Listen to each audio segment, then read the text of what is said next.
ما استقاموا تتنزل عليهم الملائكة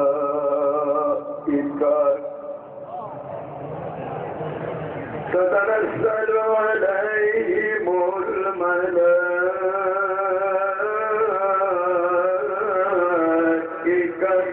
ألا تخافوا ولا تحزنوا وأبشروا بالجنة وابشروا بالجنة التي كنتم توعدون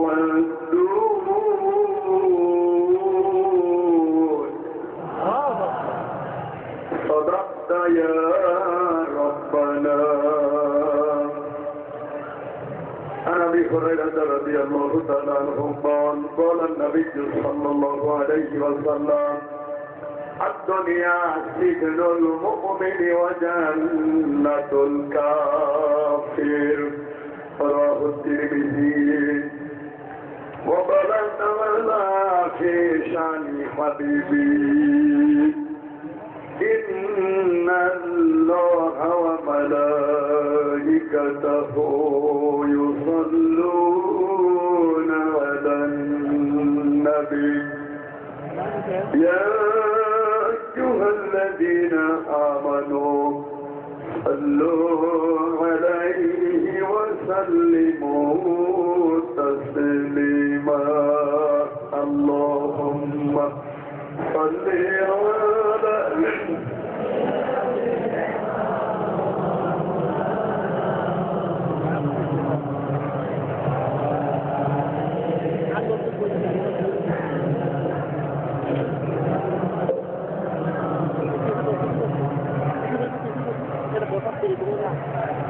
ولا يقول رب الفلك ترنم بينهم جمع نظر میں کلیوں کا تبسم بينهم بلغ العلا بكماله كشف الدجى بجماله حسنت جميع خصاله صلوا عليه وآله.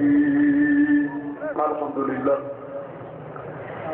বাংলাদেশের ঐতিহ্যবাহী জেলা পাবনা দারুল আমান ট্রাস্টের উদ্যোগে আয়োজিত 25তম ঐতিহাসিক তাফসীরুল কোরআন মাহফিলের সমাপনী রজনীর স্বনামধন্য সভাপতি পাবনার কৃতি সন্তান ইসলামিক ব্যক্তিত্ব হাসিবুল হারামাইন দারুল আমান ট্রাস্টের সম্মানিত চেয়ারম্যান জনাব আলহাজ আবুল হুসাইন দামাত বারাকাতুহুল আলিয়া এতক্ষণ পর্যন্ত কোরআনে কারিম থেকে আলোচনা রেখে ধন্য করলে আটঘরিয়া উপজেলা পরিষদের সম্মানিত চেয়ারম্যান ইসলামিক চিন্তাবিদ জনাব মাওলানা জহুরুল ইসলাম খান দামাত বারাকাতুহুল আলিয়া মঞ্চে বসে আছেন পুষ্পপাড়া কামিল মাদ্রাসার সাবেক প্রিন্সিপাল, সারা জীবন জ্ঞানের আলো ছড়িয়েছে, বয়সের একটা আর টানতে এসে দাঁড়িয়েছেন আমাদের মাথার মুকুট আলহাজ মাওলানা আব্দুল হাজ। হাজার তার যে বাসটি হাতে তুললিয়া কামনা করছি আল্লাহ যেন দান করে। আমাদের আরেক মুরব্বী বসে আছেন পাবনা আলিয়া মাদ্রাসার সাবেক প্রিন্সিপাল, ইসলামিক চিন্তাবিদ, শিক্ষাবিদ জনাব মাওলানা আব্দুল সামাদ। আল্লাহ তুমি এদের হায়াত বৃদ্ধি করে দাও, আমাদের দোয়া করার জন্য বাঁচিয়ে রাখো। আমার আগে কথা বলছিলেন পাবনা উপমহাদেশের কৃতি সন্তান, ইসলামী আন্দোলনের বীর সৈনিক, ইসলামিক চিন্তাবিদ আলহাজ মাওলানা আব্দুল সোবহান, আল্লাহ তার গোলামকে যেন মুক্ত করে আমাদের সামনে ফিরিয়ে দেন। তার সুযোগ্য সন্তান আলহাজ জনাব মোহাম্মদ নাসির উদ্দিন নান্টু, নেসার আহমেদ নান্টু, নান্নু ভাই, আল্লাহ যেন কবুল করে। এই এতিমদের দায়িত্ব তিনি নিয়েছেন, আল্লাহ যেন তার দায়িত্বটা নিয়ে নেন। বিশাল তার ময়দান প্রতিষ্ঠা করার জন্য জমিন যিনি দিয়েছিলেন, যদিও জমিন আল্লাহ তার নামে ছিল, এই আমানতটা আল্লাহর দরবারে দেওয়ার কারণে স্মরণীয় বরণীয় হয়ে আছেন মরহুম জনাব মোহাম্মদ নাসির উদ্দিন। আল্লাহ তার কবরটা জান্নাতের বাগিচা বানিয়ে দিন, জোরে বলেন আমিন। চেয়ারে বসে দীর্ঘ অনেক দিন পর্যন্ত কোরআনে কারীম থেকে তাফসীর করে শোনাতে বিশ্ব ইসলামী আন্দোলনের নেতা, বিশ্বনন্দিত মুফাসসির, ইসলামিক চিন্তাবিদ, গবেষক, লেখক, সাবেক এমপি আলহাজ মাওলানা আল্লামা দেলাওয়ার হোসেন সাহেবী, তার সুস্থতা হায়াতে তাজ্জেবা কামনা করছি। আল্লাহ তুমি মুক্ত করে আমাদের সামনে এনে দাও, আমিন। মঞ্চে বসে আছেন পাবনা দারুল আমান ট্রাস্টের সম্মানিত প্রিন্সিপাল, ইসলামিক চিন্তাবিদ হাফেজ মাওলানা ইকবাল হুসাইন, বসে আছেন আলহাজ মাওলানা আব্দুল শাকুর, আমার শ্রদ্ধাভাজন মামা আবু বকর শেখ, বড় ভাই আব্দুল মুমিন, মাওলানা শহীদুল ইসলাম, নাম না জানা হাজারো আলেম এই ময়দানে এই স্টেজে ডান এবং বামে বসে কোরআনে কারীম শোনার জন্য চাতক পাখির মতো বসে কোরআন এইভাবে শুনতে হবে। সামনে বসে মুসলমান ভাইরা, পর্দার আড়ালের সম্মানিত মা এবং বোনেরা, সবাইকে সশ্রদ্ধ সালাম পেশ করছি। আসসালামু আলাইকুম ওয়া রাহমাতুল্লাহ। যে মালিক আমাদের সুস্থ রেখে ভালো রেখে ময়দানে নিয়ে আসছে, খুশি হয়ে তার দরবারে উচ্চ স্বরে বলছে আলহামদুলিল্লাহ, আলহামদুলিল্লাহ, আরো স্বরে বলেন আলহামদুলিল্লাহ, আলহামদুলিল্লাহ। এখানে আসতে পেরে আমরা খুশি না দাদা? আমরা আরো খুশি, আল্লাহ আমাদের জবান এখনো কেড়ে নেন। কথা বলেন, জবান না থাকলে কি হয়? এই 9 দিন আমি টের পেয়েছি, হাড়ে হাড়ে টের পাচ্ছিলাম যে কথা বলতে না পারলে কি হয়। এই 9 দিনের পরে আজকে আমি ভালোভাবে কথা বলছি। এর আগে আমি একেবারে স্টপ, মোবাইলও ধরি না, কিছু লাগলে আমি লিখে দিতাম। আমার গলার ভেতরে যে রক ওটা ফুলে আছে, ডাক্তার বলেছে চাপ দিয়ে কথা বলো না, ফেটে যাওয়ার সম্ভাবনা। আপনারা জানেন বিশ্বকারী আব্দুল বাসের মিশরে বাড়ি, সূরা দোহা 11টা আয়াত, একদমই তিনি 9টা আয়াত পড়তে গিয়ে তার গলার রক ফেটে মারা গিয়েছিল।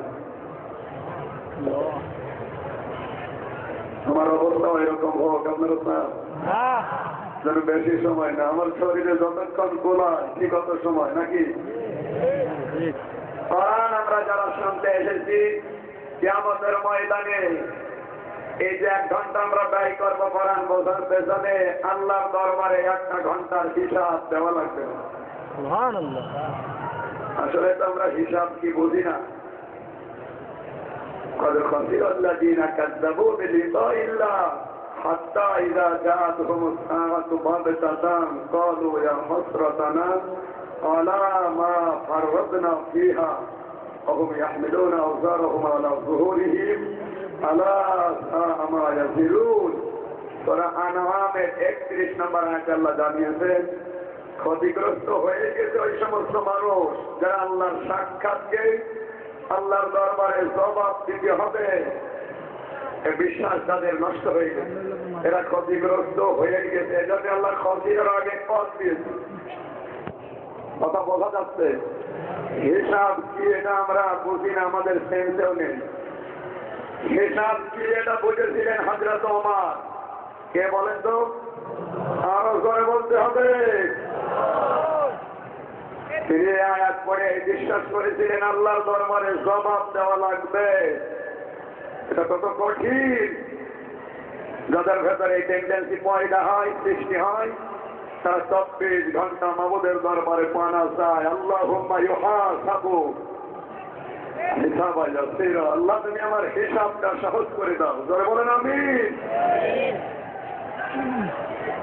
আপনারা পরিবেশ নষ্ট করেন কেন? যার কারণে পরিবেশ নষ্ট হবে, মাহফিলের সব গোনা কিন্তু তার ঘাড়ে যাবে। সব কামাইয়ের উদ্দেশ্যে এসে যদি গোনা হয়ে যায়, আমার মনে হয় না আসায় ভালো ছিল।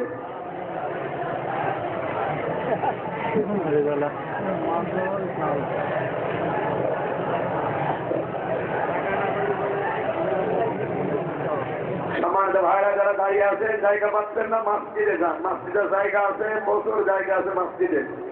আর আমাকে এত দেখা লাগবে না, আমি তো পাশের জেলার মানুষ। আমি হাসিয়ানাও না, খালেদাও না, রওশনের সাধন না, যে আমার প্রাণ ভরে দেখবে। প্রাণ ভরে দেখার মতো আমাদের 3 জন আছে। কথা বলে ঠিক কিনা? একজন জননী, একজন ভাবি, আর একজন চাষি। ডিজিটাল চাষি, শুধু ডিগবাজি খায়। মারা হিন্দু মারা গেছে, যে মন আজাদ করতে চাষি। আল্লাহ তুমি জান্নাত দাও। চাষি কমন সেন্স লোক পেয়েছে, দোয়া করছে আল্লাহ চাষির ওই দোয়া তুমি ফিরিয়ে দাও। যদিও কবুল হবে না। কবুল হবে?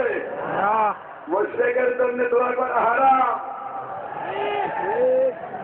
যারা তাওবা 11 নম্বর পারা 4 নম্বর পৃষ্ঠা 4 নম্বর লাইনের 113 নম্বর আয়াতে আল্লাহ নবীকে জানিয়েছেন, হে নবী, আপনার জন্য এমনকি ঈমানদারদের জন্য এটা জায়েজ না, এখন মুশরিকের জন্য আমি আল্লাহর কাছে ক্ষমা চাইবেন। ঠিক। এখন বিরোধী দলে আছে, কিছু বলার কি দোয়া করে। আমার মনে হয় আমার চাষি রওশন এরশাদ, আমার ছোট্ট মেয়ে জান্নাতুল মাওয়ার মতো কমল সেন্স নেই।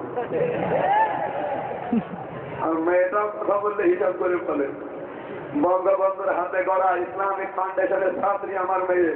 ধরে বলেন সুবহানাল্লাহ। সে তো আসতে বলবে, কি মনে হচ্ছে আমি জানি না। বঙ্গবন্ধু এটা প্রতিষ্ঠা করার কারণে আজ বাংলার হাজার হাজার ছেলে মেয়েরা কোরআনে কারীম হাদিসের আলো পাচ্ছে। তার বাস্তব প্রমাণ আমার মেয়েটা। ওর 5টা সূরা মুখস্থ হয়ে গেছে, কালেমা মুখস্থ হয়ে গেছে। আমি বাড়িতে গেলে আমার কাছে বসে শোনায়, আব্বু লা ইলাহা ইল্লাল্লাহু মুহাম্মাদুর রাসূলুল্লাহ। বয়স কেবল 3 বছর। আমার চাচিরে আপনি জিজ্ঞাসা করেন তো কালেমা পড়েন তো, কালেমা পড়তে বলবেন, বলবে আস্তাগফিরুল্লাহ। কথা বলেন। এরপরও আওয়াজ যদি এরকম করে কথা বোঝানো যাবে না।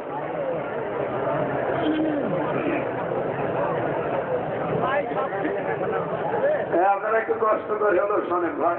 খুব বেশি সময় যেহেতু না, আমার শরীরও ভালো না, ডাক্তার বলেছে কথা বলবেন না।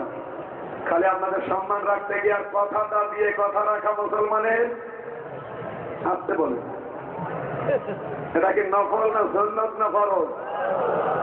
ওয়াদা দিয়ে ওয়াদা রক্ষা করা ফরজ। এটা রক্ষা করার জন্য জোর করে হলে এসেছি। দোয়া করেন আমার কণ্ঠটা যেন আল্লাহ ছেড়ে দেয়। আমিন। আমার কণ্ঠের মালিককে।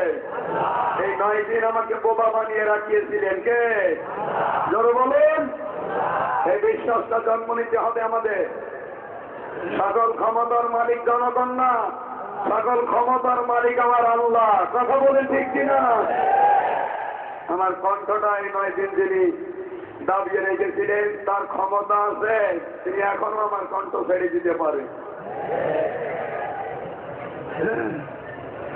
না। ডোনাল্ড ট্রাম্প ক্ষমতায় আসার পরে আল্লাহ একটু চিন্তায় আছে। হ্যাঁ, গরু ছাগল গোনার সময় আছে আল্লাহ? কথা বলেন না কেন? এই ডোনাল্ড ট্রাম্প নাম উচ্চারণ করতে ঘৃণা লাগে। এই শয়তান মানুষ বলো তো বলার কথা, শ্রীগালের চাইতেও নিকৃষ্ট। আল্লাহ বলেন শ্রীগাল বললে উলাইকা কালানাম বালহমাদন, এটা চতুষ্পদ জানোয়ারের চাইতেও খারাপ। সুতরাং এই ক্ষমতায় আসলো না আসলো ওগুলো আল্লাহ দেখে। জোরে বলে ইন্নাল্লাহা আলা কুল্লি শাইইন কাদির। সব কিছুর উপর আমার আল্লাহ। তিনি আমার কণ্ঠটা যেন নিজের কুদরতি হাত দিয়ে ছেড়ে দেয়। করে বলেন আমি। সুতরাং আমাকে দেখার অত দরকার না, বসেন যেখানে জায়গা পান। পরবর্তী যেটা সিডি হবে, ইন্টারনেটে যাবে, তখন দেখে নিন। কোরআন শোনার জন্য যে মানুষগুলো এসেছে, যদি প্রশ্ন করে আল্লাহ এত কষ্ট করে রাত জেগে বসে আছে এই রাস্তের ময়দানে, কি পাবো? রব্বুল আলামিন বলেন তাতানাজ্জালু আলাইহিমুল মালাইকা। তাতানাজ্জালু এর বছরের আলোচনা, বর্তমান, ভবিষ্যৎ, প্রেজেন্ট, ফিউচার। মালাকুন এক বছর, মালাইকা বহু বছর। কোন মানুষ যখন কোরআনের মাহফিলে আসে, তাদের উপরে আমার আল্লাহ রহমত নাযিল করছে, ভবিষ্যতেও করবে। এই রহমত দুই প্রকার। এক নম্বরে মানুষ যখন বিপদে পড়বে, এই রহমতের ফেরেশতা দিয়ে আমার আল্লাহ তাদের সান্ত্বনা দেবে, সাহায্য করবে। কথা বলতে না কেন? এর বাস্তব প্রমাণ ডক্টর মাসুদ ভাই, যুবক মানুষ, যুবতী বউ ঘরে, কিন্তু বছরের পর বছর জেলখানায় পড়তেছে। আল্লাহ যদি ফেরেশতা না দিয়ে সান্ত্বনায় না দেবে, কখনো যুবক মানুষের জেলখানায় থাকা সম্ভব না। বউ ছেড়ে তো থাকেননি, বুঝলেন কি?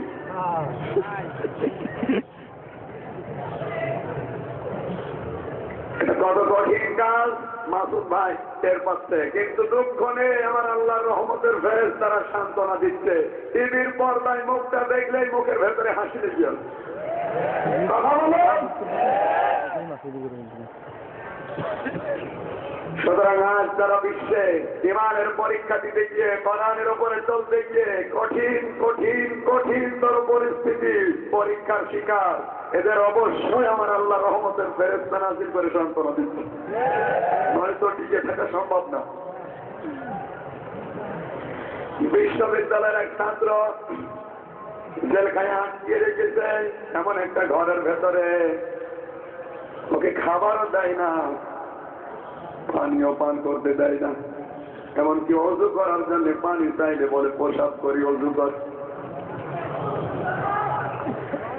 দেখা হয়েছিল, জিজ্ঞাসা করলাম এই কঠিন পরিস্থিতিতে খাবার নেই, পানি নেই, অজু করার জন্যও দেয় না, তুমি তো নামাজ কাজা করো নাই, ইশারায় হলেও এ অবস্থায় নামাজ আদায় করেছ, কিসে তোমাকে নামাজ আদায় করতে বাধ্য করে?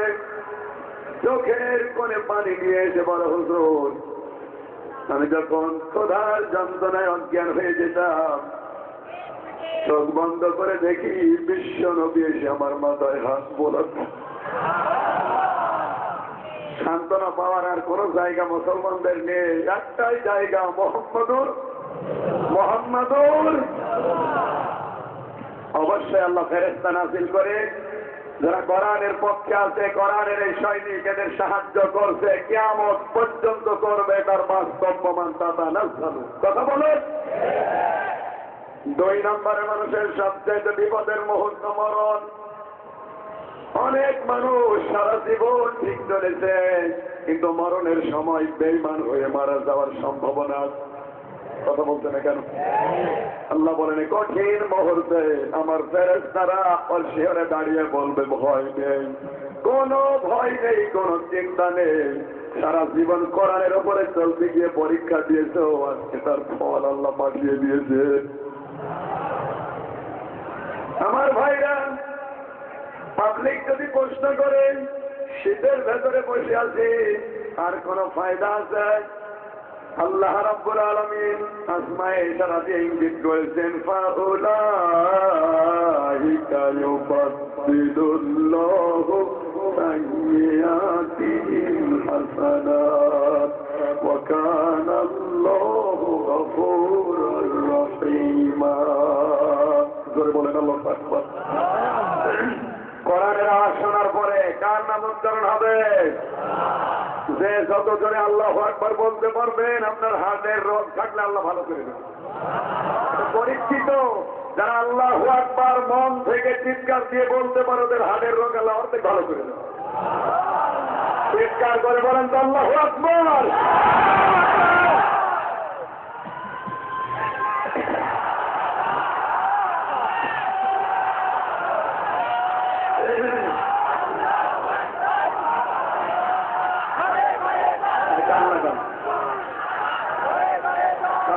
দেওয়ার দরকার নাই ভাই, বসে বসে আজকে কথা শুনতে হবে। বহু কথা জমা হয়ে আছে, কথা শোনা লাগবে আজ, কথা শুনতে হবে আজ। আজকে মন করে কথা বলার পরিবেশ এসে গেছে। যদিও বাংলাদেশটা এখন বদরের ময়দানের চাইতেও কঠিন। সম্মানিত ভাইরা, আল্লাহ বলেন আসমাই ইশারা দিয়ে জানিয়ে দিলেন ফাউলাইকা, এই যে এই মানুষগুলো যারা কোরআনের মাহফিলে বসে আছে, আমি আল্লাহ বলছি এদের সবচেয়ে বড় পুরস্কার, যত গণা নিয়ে বসে আছে অতগুলো নেকি পরিবর্তন হয়ে যাবে। বাদদালায় বাদ দিল তাদের দিলান ফাফা মোবাদ দিলেন। আল্লাহর ঘোষণা মিথ্যা হয়, মিথ্যা হয়। আল্লাহ যেন আমাদের জীবনে এটা কার্যকর করে। সুতরাং এই ময়দানে যদি এটা রহমান ট্রাস্টের ময়দান, এটা ট্রাস্টের ময়দান নেই, এটা হয়ে গেছে জান্নাতের বাগিচা। যতক্ষণ থাকবেন শ্বাস প্রশ্বাসে নিঃশ্বাসে নেকি হতেই থাকবে। সুতরাং যার যত গুনাহ বেশি, যার অপরাধ যত বেশি, আজকে তার আনন্দ তত বেশি। কথা বলেছেন, বোঝেননি? আপনি যত বড় গুনাহগার আপনার জন্য তত বড় আনন্দ, কারণ সব গুনাহগুলো নেকি হয়ে যাচ্ছে। কিন্তু যারা আসে নাই চালাকি করে তার দোকানে বসে তুমি আসবে বলে দেখতেছে নন্দিনী আর রাহুল, যারা বলেন সুবহানাল্লাহ, তোমায় আমায় মিলিয়ে দেখতেছে। এখন তো কিরণমালা বন্ধ হয়ে গেছে, আলহামদুলিল্লাহ আলহামদুলিল্লাহ। কত স্বামী যে কল দিয়ে বলেছে হুজুর আল্লাহ বাঁচাইছে, বউকে আমি তাবিজ করেও কিরণমালা থেকে টাকাতে পারি না। বাংলাদেশে এমনও মহিলা আছে কিরণমালা না দেখলে ওর ভাত হজম হয় না। এরকম বউ আছে কার কার বাড়ি, হাত ধরে তো যে হাত ধরে এখনো বিয়ে করিনি, কারণ বয়স দেখলে তো বোঝা যায়। এখানে ওই সমস্ত জায়গায় যারা চালাকি করে বসে আছে, ওদের গণা মাপও হবে না, ওদের গণাগুলো পরিবর্তন হয়ে নেকিও হবে না। কথা বলেন। সুতরাং এই সুযোগ আল্লাহ আমাদেরকে তার কুদরতি হাত দিয়ে ধরে ধরে এই কাজের ময়দানে বসিয়েছেন। খুশি হয়ে বলেন আলহামদুলিল্লাহ। দরুদ আর সালাম পাঠ করছি আমাদের নবী, বিশ্ব নবী মুহাম্মদ রাসূলুল্লাহ সাল্লাল্লাহু আলাইহি ওয়াসাল্লামের প্রতি। এতক্ষণ পর্যন্ত যার প্রশংসা গান শুনছিলেন, এই যে ডান পাশ ফাঁকা পড়ে আছে, এই জায়গায় যদি নবীজির শ্রোতা রাখা হয়, আর এই বাম পাশের ফাঁকা জায়গায় তাম দুনিয়ার সব নেতা নেত্রীকে যদি রাখা হয়, যত নেতা নেত্রী দুনিয়া এসেছে কিয়ামত পর্যন্ত আসবে, বর্তমানে যারা আছে সব নেতার চাইতে নেত্রীর চাইতে নবীর শ্রোতার মর্যাদা আমার আল্লাহর কাছে বেশি। মগজ ঠান্ডা করে সঠিকভাবে কথা বলবে। যার শ্রোতার পরিমাণ মর্যাদা আপনার আদর্শ তাকে মানে তার হয়নি। কথা বলেন, কিসের লেনিন কিসের কালমাল, আপনার আদর্শ হবে একমাত্র মুহাম্মদ রাসূলুল্লাহ। এটা যদি কেউ ভোট করে আমল করতে, মরণের পরে বিনা হিসাবে বিনা বিচারে জাহান্নাম পেয়ে যাবে। ধরে বলেন সুবহানাল্লাহ। হিসাবও লাগবে না, বিচারও আল্লাহ করবে না। যাদের আদর্শ ঠিক নেই, রাজনৈতিক দর্শনে নবী বাদ দিয়ে অন্য কেউ তার আদর্শ ও মারা গেলে বিনা হিসাবে জাহান্নাম। দলিল আল আদাবুল মুফরাদ বাবুল গায়রের প্রথম হাদিস, বুখারী শরীফ লেখার আগে ইমাম বুখারী এই কিতাবটা লিখেছেন। এত দলিল দিয়ে যদি আপনার মন খারাপ হয়ে যায়, জিবরাইল এনে যদি এখানে বসিয়ে দেন, ও যদি ওয়াজ করে আপনি বলবেন জিবরাইল মনে হয় নামাজ ইসলাম। কিন্তু মানুষের মনই এরকম, যেমন মুসি যারা আমাদের ওদের নজর সবসময় কোথার দিকে, আপনি বাজার দিয়ে হেঁটে যাবেন, অন্যান্য মানুষ আপনার মুখের দিকে হাতের দিকে তাকাবে, আর মুসি তাকাবে ওর চিন্তা সবসময় হুজুরের কোথায় কালি আছে তো এটা সেটা নাকি কথা বলতে নেই। এখানে যারা মসির মতো মন নিয়ে বসে আছে ফেরেশতা জিবরাইল না, স্বয়ং আল্লাহ এসে যদি ওয়াজ করে ও তাও বলবে আল্লাহ মনে হয় শিবিরে। হবে কি জামাত শিবিরে? কথা বলেন। আল্লাহর দায়িত্ব নিয়ে এসেছি। আপনি কোন দল করেন ওটা আমার দেখার দরকার নেই। আজকের তেলাওয়াতকৃত আয়াতে আমার সাবজেক্ট হচ্ছে ঐক্যের ডাক, যেটা এটা সবচাইতে বড় প্রয়োজন। এইটা আসলে এই জন্য আমরা মার খাচ্ছি। কথা বলেন। ঐক্য যদি না থাকে মার খাই কেমন করে একটু দেখান। এক মুসলমান, এক খ্রিস্টান, এক ইহুদি, তিনজন যাত্রা করেছে। রাস্তার পাশে থেকে বিশাল এক আখের ক্ষেত, তিনজন তিনটা ভেঙেছে। ইহুদি খ্রিস্টান নাই জবাব দেওয়ার কোন বিশ্বাস নেই, যেন ওরা ভাঙতে পারে। মুসলমান অন্যের জিনিস না বলে খাওয়া, না বলে নেওয়ার নাম চুরি। মুসলমান করতে পারে? বলেন। জমির মালিক এসে দেখে ফেলি, চিন্তা করছে এরা তিনজন, আমি কিছু বললেও পারবো না। বুদ্ধি করে বলছে ভাইরা শোনেন, আখ ভেঙেছেন অসুবিধা নেই, কিন্তু এটা মুসলমান আমার জাত ভাই, এটা খ্রিস্টান আহলে কিতাব, প্রায় আমাদের কাছাকাছি, কিন্তু ইহুদি আল্লাহ অভিশপ্ত। এরা দুইজন আমার জমির আখ ভেঙেছে, আমি রাগ করি না, আমি খুশি, কিন্তু তুই ইহুদির বাচ্চা মালায়ন, তুই কেন আখ ভেঙেছিস? ইহুদি আর খ্রিস্টান আর মুসলমান বলছে তাই তো। ডাক দিয়ে বলে আপনি ধরেন, আমরা মাইক দিচ্ছি। তিনজন মিলে ইহুদিকে সাজ করে ফেলেছে। জমির মালিক চিন্তা করে একটা তো সাজ হয়েছে, দ্বিতীয় নম্বরটাও সাজ করা লাগবে। ডাক ধরে এই খ্রিস্টান এদিকে আয়, এটা মুসলমান আমার জাত ভাই, ও আমার একটা না 10টা ভাঙতে পারে, অসুবিধা নেই। কারণ হলো মুসলিম আখল মুসলিম, মুসলমান মুসলমানের ভাই, তুই তো আর আমার ভাই না, তুই কেন আর ভেঙেছিস? মুসলমান বলে ভাই মারেন। ও ভাঙবে কোন কারণ? ওর কোন অধিকার আছে? আমি আপনার ভাই। খ্রিস্টানকে সাজ করে ফেলেছে। জমি আরো চিন্তা করছে এবার তুই একা, যে আখ ভেঙেছে ওই আখ কেড়ে নিয়েছে। ডাক দিয়ে বলে বেটা বিয়াদব, নবীর উম্মত দাবি করো, লোকের জমির আখ ভাঙো। যারা লোকের জিনিস না বলে খাওয়া, না বলে নেওয়ার নাম চুরি, আর মুসলমান কোনদিন চুরি করতে পারে না। তুই কেন আমার ধর্মের কলঙ্ক করলি? তোকে আগে সাজ করি। আজ ঠিক এই কায়দায় আমাদের সাজ করছে ইহুদি খ্রিস্টানেরা। কথা বলেন। 53টা ইহুদি রাষ্ট্র আছে পৃথিবীতে। 228টা রাষ্ট্রের ভেতরে 53টা ইহুদি রাষ্ট্রের মূল হোতা হচ্ছে ইসরায়েল। এরা 5টা ষড়যন্ত্র করছে আমাদের বিরুদ্ধে। কষ্ট হচ্ছে আপনাদের? আমি মহিলা ফাংশনে 2টা বলেছিলাম, আর এখন বলবো 3টা। ওই সময় আপনারা ছিলেন না, 5টায় বলছি। আমার প্রত্যেকটা কথার পেছনে কোরআন হাদিস আর বাস্তবতার দলিল দেব, কিন্তু আপনাকে মানা লাগবে। নিজেও কোরআন পড়তে পারেন না, ছেলে মেয়েকেও কোরআন পড়ান না। আমি হামটা কষ্ট করে বলছি, আপনি মানতেও চান না। আপনি তো কাজটা বুঝেন।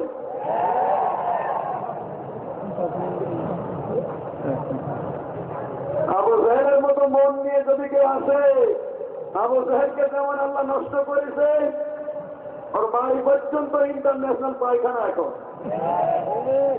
আমি কালাসারির তাওয়াফ করার পরে উপর দিয়ে ঘোরাঘুরি করছি, হঠাৎ আমার পেটে ব্যথা। ডাক দিয়ে বললাম পুলিশ, এতক্ষণ তো ভালোই ছিলাম, হঠাৎ আমার পেটে ব্যথার কারণ কি? পুলিশ আমার বলতো হুজুর আপনি জানেন না এটা কোন জায়গা? কোন জায়গা? আবু জাহেলের বাড়ি, আপনি এখনো পায়খানা না করে দাঁড়িয়ে তাড়াতাড়ি যান, পায়খানা করেন, আপনার পেটের ব্যথা থাকবে না। পায়খানা করে দেখি আমার পেটের ব্যথা ভালো হয়ে গেছে। আল্লাহ বসাতে চেয়েছেন আমির হামজা, এত কষ্ট করে সেই বাংলাদেশ থেকে এসেছ, আর এই শয়তানের মুখে পায়খানা না করে চলে যাবা। তোমার পেটের ব্যথা এতদিন দেয়নি, আজকে আমি আল্লাহ শুরু করে দিলাম। কথা বলেন। বাড়ি পর্যন্ত পায়খানা বানিয়েছে কে? আজ যদি কোরআন শোনার পরে আবু জাহেলের মতো মন তৈরি হয়, আপনার রাগ বেড়ে যায়, আপনার শয়তানি বেড়ে যায়, আপনার 14 বংশ পায়খানার মতো কথাতে আল্লাহ সময় নেবে না। সম্মানিত ভাইরা, সুতরাং তাম দুনিয়ার সব চাইতে বড় নেতা যিনি, তার আদর্শ আমরা যারা পেয়েছি আমরা আসলে খুশি। রাসূলের আদর্শ অনুসরণ করার ভাগ্য সৌভাগ্য সবার হয় না, এটা ভাগ্য হয় তাদের, তাদের ভাগ্যকে আমার আল্লাহ নিজে লিখেছে। ইমাম ইবনে তাইমিয়ার একটা উক্তি পড়লাম কয়েকদিন আগে, তাফসীরে মারিফুল কোরআনে। তিনি লিখেছেন ইমাম ইবনে তাইমিয়া রাহমাতুল্লাহ আলাইহি। ইমাম ইবনে তাইমিয়া কত বড় আলেম ছিলেন, যারা আলেম আছেন তারা বুঝবে।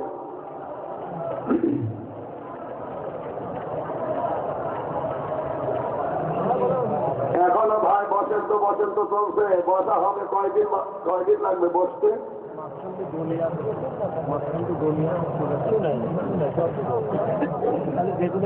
তিনি লিখেছেন কোন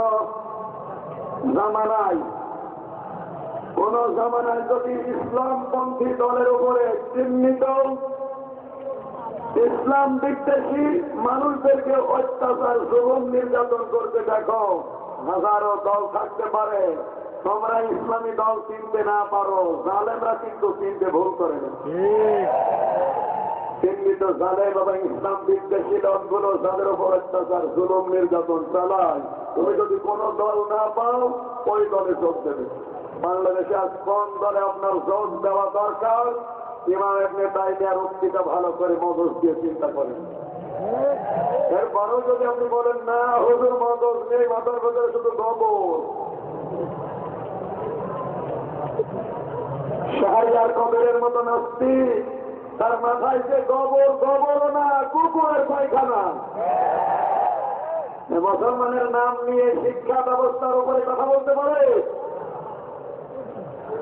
আমাদের জননী, 16 কোটি মানুষের জননী প্রধানমন্ত্রী শেখ হাসিনা, হিন্দুর মেয়ে না মুসলমানের মেয়ে? মুসলমানের মেয়ে। যদি শিক্ষা ব্যবস্থা এখন বানাচ্ছে কোরআন দিয়ে, আসতে বলে। যদিও কিছু সংস্কার হয়েছে এখন, আগে যা ছিল তার চাইতে। অজু করে পবিত্র হও, হাতে আজান হলে নামাজ ধরো, জামাতে যাও, এই কথাগুলো নাকি মৌলুমতের কথা। যাদের ভেতরে মাথার ভেতরে গোবর না পায়খানা আছে কুকুরের, তারা এই সমস্ত কথা বলতে পারে। কথা বলে কোরআনে কারিমে আল্লাহ জানিয়েছেন, আল্লাযীনা ইউযুনা রাসূলাল্লাহি লাহুম আযাবুন আলীম। সূরা তাওবা 10 নম্বর পারা 15 নম্বর পৃষ্ঠা 15 নম্বর লাইনের 61 নম্বর আয়াতের শেষের দিকে আছে। আল্লাহ তাআলা বলে, এ পৃথিবীতে যারা আমার রাসূলকে কষ্ট দিবে তাদের জন্য যন্ত্রণাদায়ক আযাব নাযিল হবে। এখানে লক্ষণীয় বিষয় ইউযুনা আল্লাহ দিয়েছেন মোজারে, বর্তমান, ভবিষ্যৎ, প্রেজেন্ট, ফিউচার। আল্লাহ কিন্তু আযাব দিতে পারতেন, না দিয়ে দিয়েছেন ইউযুনা। আযাব যদি দিতেন তাহলে রাসূলের উপরে নাযিল হয়েছিল, এটা মেনে নেওয়া যেত, কিন্তু ইউযুনা দিলেন। এখন তো রাসূল নেই, আছে, কিয়ামত পর্যন্ত আসবে, তাহলে এই আয়াতটা ভুল। হ্যাঁ, মুফাসসিরিন ইকরাম লিখেছেন আল্লাহ ইউযুনা দেওয়ার কারণে নবী তো কিয়ামত পর্যন্ত থাকবে না, ওনার ইন্তেকাল হবে, কিন্তু নায়েবে রাসূল কিয়ামত পর্যন্ত দুনিয়ায় আসবে। নায়েবে রাসূলদের প্রতি আলেম ওলামা, নবীর এই উত্তরাধিকারী ওয়ারিসদের উপরে যারা জুলুম নির্যাতন কষ্ট দেবে, ওরা সরাসরি আমার রাসূলকেই কষ্ট দেওয়ার সামিল। তাদের উপরে জুলুম অত্যাচার নির্যাতন নেমে আসবে 5 কায়দায়। কয় কায়দায়? আরো জোরে বলেন। 53 রাষ্ট্রের মূল হোতা এই ইহুদি ইসরায়েল 5টা ষড়যন্ত্র অলরেডি বাংলাদেশে আরম্ভ করে দিয়েছে। 1 নম্বরে শিক্ষা। জোরে বলুন তো, কি বললাম? শিক্ষা ব্যবস্থা যেটা আছে, যদি এখন মেনে নেওয়া যাচ্ছে, গত টার্মে যা ছিল ক্লাস 1 থেকে মাস্টার্স পর্যন্ত একটা ছেলে পাস করে আসবে, কোরআনের একটা আয়াত ছিল না, হাদিস ছিল না, নবীর জীবনী ছিল না, সাহাবায়ে কেরাম উজ্জ্বল নক্ষত্র তাদের জীবনী ছিল না। কথা বলেন। বিশ্ববিদ্যালয়ে দেখেছি অনেক ছাত্ররা শিক্ষকের গলার ধরে নিয়ে এসে লাঠি দিয়ে পেটাচ্ছে। এর নাম কি শিক্ষা? এর নাম শিক্ষা? দৃষ্টি মারাক পৃষ্ঠায় দেখুন, অনেক ছেলে উস্তাদের পায়ে অজুর পানি ঢেলে দিচ্ছে। নৈতিকতার শিক্ষা দেওয়ার নামে আজ আমাদের কোন জায়গায় ষড়যন্ত্রে জাল বিছিয়েছে চিন্তা করে। আপনার ছেলে অনার্স মাস্টার শেষ করে এসে মদ খেয়ে মদের বোতল আপনার কপালে ভাঙবে, কিছু বলতেও পারবেন না। আপনার মেয়ে যার সন্তান পেটে নিয়ে বাড়িতে এসে ঘুরবে, কিছু বলতে পারবেন না। বললে আপনার খবর হবে, ওই সন্তান জন্ম হবে ওটা বীরাঙ্গনা উপাধি পাবে। কথা বোঝা যাচ্ছে না? আরো নিচে নামবো। সুতরাং রাসূল যেহেতু নেই, রাসূলের উত্তরাধিকারী আছে, নায়েবে রাসূল আছে, আলেম আছে, এদের উপরে যারা জুলুম অত্যাচার নির্যাতন করবে, আমার আল্লাহ তাদের উপরেও জুলুম অত্যাচার নির্যাতন বাড়িয়ে দেবে। সেটা নিজে না করে আমার আল্লাহ কিন্তু ইহুদিদের দিয়ে এখন শুরু করে দিই। আমরা যদি সংশোধন না হয়, আল্লাহর মনে হয় ক্ষতি হয়ে যাবে। বলেন, নৈতিকতার শিক্ষা পেয়েছিল তাসলিমা নাসরিন, আসতে বলে। ওর জীবনীতে দেখলাম ও ওর মাকে নামাজ আদায় করতে দেখে ডাক দিয়ে বলে, মা তুমি নামাজ পড়ো কেন? মা বলে, বেজিরে নামাজ পড়ি, আল্লাহ পাক আমারে মাফ করে জান্নাত দেবে এই কারণে। তাসলিমা নাসরিন বলেন, মা তুমি রাখো, তোমার ওই জান্নাত সম্পর্কে আমি পড়াশোনা করেছি, জান্নাত সম্পর্কে পড়ে দেখেছি। তোমাকে যদি আল্লাহ জান্নাত দেয়, তোমাকে শুধু একাই দেবে না, আমার বাবাকে যদি জান্নাত দেয় 70টা হুর দেবে, তার ভেতরে তুমি থাকবে প্রধান। এতগুলো হুরের ভেতরে তোমাকে আমি মা বলে ডাকতে লজ্জা করবে। কি নৈতিকতা শিক্ষা পেয়েছে কবি শামসুর রহমান, শামসুর শয়তান কবিতায় লিখেছে, যখন আজান হয় মনে হয় দেশে তার খরিদ্দার ডাকছে। ডক্টর আহমদ শরীফ, নামগুলো কি সুন্দর। বাবা মা হয়তো মুসলমান ছিল, যে শিক্ষা ব্যবস্থা, নৈতিক শিক্ষা যেটা দিয়ে দিতে হয় কোরআন শরীফ, এইটা না থাকার কারণে ঢাকা বিশ্ববিদ্যালয়ের শিক্ষক এরপরও নাস্তিক। কথা বলেন। মরণের আগে বলেছিল ছাত্রছাত্রীরা, শোনো, আমি মারা গেলে কবরে দিবা না। ছাত্ররা জিজ্ঞাসা করে, স্যার আপনার লাশ পড়িয়ে ফেলবো? বলে না, তো সরঞ্জিত বাবু ধর্ম অভিমানী না, করবো কি? আমি যখন মারা যাবো আমার লাশটা তোমরা ঢাকা মেডিকেল কলেজে দিয়ে দিও।